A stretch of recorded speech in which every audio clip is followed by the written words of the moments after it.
Hey guys, it's Tim from Agribuff again, and what you just saw was me drying the panel there with water. Yes, you heard that right. The fender was Opti-Coated just around 2 years ago, and the top of the hood, we got in an accident unfortunately, and the top of the hood and some other parts of the truck got repainted. And so that's the effect of Opti-Coat 2 years later. Actually, you can dry the panel off with a hose.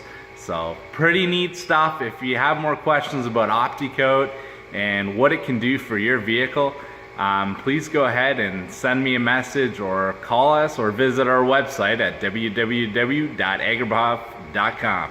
So look forward to seeing some of your comments soon.